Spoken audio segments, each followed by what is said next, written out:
दिल्ली में जनता दल यूनाइटेड ने अपनी चुनावी तैयारी शुरू कर दी है। 10 सीटों पर वो इसकी तैयारी करने जा रही है। दिल्ली प्रदेश के नवनियुक्त प्रभारी जदयू के राष्ट्रीय महासचिव और बिहार विधान परिषद के सदस्य श्री भगवान सिंह कुशवाहा बिहार के प्रवासी पूर्वांचली वोटर को साधने का प्रयास शुरू कर चुके हैं। कुशवाहा बिहार के सीएम नीतीश कुमार के काफी करीबी माने जाते हैं। प्रभारी नियुक्त होने के बाद वे दिल्ली पहुंचे और उन्होंने 2 दिवसीय कार्यक्रम के दौरान कार्यकर्ताओं को चुनावी तैयारी करने के बाबत संवाद भी किया।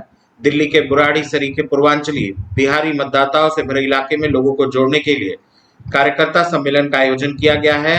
यहां पहुंचने के बाद बड़ी संख्या में जदयू कार्यकर्ताओं ने उनका प्रदेश और राष्ट्रीय कार्यालय में स्वागत किया। इसके अलावा नोएडा में भी एक कार्यक्रम का आयोजन किया गया। इस दौरान बड़ी संख्या में नीतीश कुमार के नेतृत्व वाले जदयू की सदस्यता लोगों ने ग्रहण की। इसी कड़ी में जदयू कार्यकर्ताओं के साथ उन्होंने लगातार बैठकें की और एक कार्यक्रम के दौरान केजरीवाल पर तंज भी कसा। उन्होंने केजरीवाल सरकार की तुलना लालू के राज से भी की, जो पूरी तरह भ्रष्टाचार में लिप्त है। उन्होंने कहा कि पार्टी कार्यकर्ताओं को चुनाव की तैयारी शुरू कर देनी चाहिए। बिहार में महिलाओं के लिए आरक्षण की व्यवस्था जिस तरीके से नीतीश कुमार ने की, वो पूरे देश के लिए उदाहरण है। उन्होंने कहा कि दिल्ली विधानसभा चुनाव में जदयू कार्यकर्ता सक्रिय भूमिका निभाएंगे। इसके साथ ही राष्ट्रीय पदाधिकारियों से बातचीत कर वे 10 सीटों पर बीजेपी के सहयोगी के तौर पर चुनाव लड़ने की तैयारी शुरू करेंगे। उन्होंने कहा कि नीतीश कुमार ने समाज के सभी वर्ग के हित के लिए काम किया है, जो पूरे देश के लिए एक नजीर है। आज बिहार अपराध मुक्त है और शिक्षा, स्वास्थ्य और सड़क बेहतर स्थिति में है, तो इसके लिए पूरा योगदान नीतीश कुमार को दिया जाना चाहिए। कार्यक्रम के दौरान उन्होंने कई बार पंचायती राज में महिलाओं को सशक्त बनाने के लिए दिए गए आरक्षण का भी जिक्र किया, जो देश में पहली बार हुआ। बैठक के दौरान दिल्ली के प्रदेश अध्यक्ष शैलेंद्र कुमार, अशोक कुमार सिंह, कमलेश राय, रवि कुशवाहा, गौरी शंकर राजहंस सहित बड़ी संख्या में महिला और पुरुष कार्यकर्ता मौजूद थे।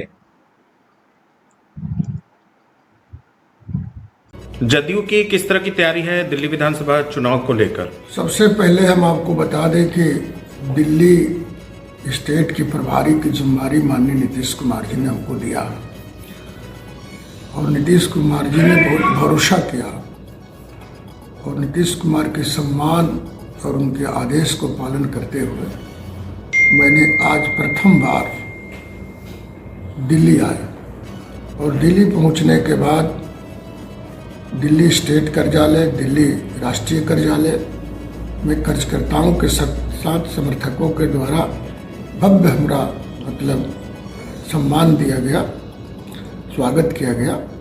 और फिर इसके बाद नोएडा भी गए थे और नोएडा में लगभग 250 से ज़्यादा हमको चाहने वाले लोग, नीतीश कुमार जी को चाहने वाले लोग आज सदस्यता ग्रहण किया। उन लोगों ने कहा कि नीतीश कुमार की जो कार्यशैली है, जो विकास की वेग है, जो उनका व्यक्तित्व है, उस व्यक्तित्व से प्रभावित होकर के हम लोग आपके नेतृत्व में जनता दल यूनाइटेड ज्वाइन कर रहे हैं। हमारे साथ शैलेंद्र जी भी, दिल्ली प्रदेश के अध्यक्ष जी भी मौजूद थे। और फिर कल भी है बुराड़ी विधानसभा क्षेत्र में और एक और विधानसभा क्षेत्र में 16 तारीख को कार्यकर्ताओं से रूबरू होंगे, कार्यकर्ता सम्मेलन करेंगे, कार्यकर्ताओं के साथ बैठक करेंगे और आगामी विधानसभा के चुनाव के मामले में रणनीति तय किया जाएगा। कार्यकर्ताओं की मंशा है कि हम लोग ज़्यादा से ज़्यादा सीट पर लड़े। तो हमने सब लोगों को अपने संबोधन में कहा कि कम से कम 10 सीटों पर मजबूती के साथ आप लोग तैयारी करिए और हम लोग को गठबंधन बीजेपी के साथ रहेगा। और हम बीजेपी के शीर्ष नेताओं से भी कहना चाहेंगे, चूँकि हम जनता दल यूनाइटेड के राष्ट्रीय महासचिव भी हैं, इस हैसियत से हम राष्ट्रीय अध्यक्ष से बात करेंगे, अपने दल के कार्यकारी अध्यक्ष हैं संजय झा जी, उनसे भी बात करेंगे कि आप लोग भी बातचीत करिए कि भाई यहाँ पर 70 सीट है विधानसभा का, 70 सीट में कम से कम 10 सीट जनता दल यूनाइटेड के लिए आरक्षित किया जाए। और हम समझते हैं कि यदि 10 सीट पर हम चुनाव लड़ेंगे तो अपेक्षाकृत हमारा भी सीट आएगा और भाजपा का भी सीट आएगा।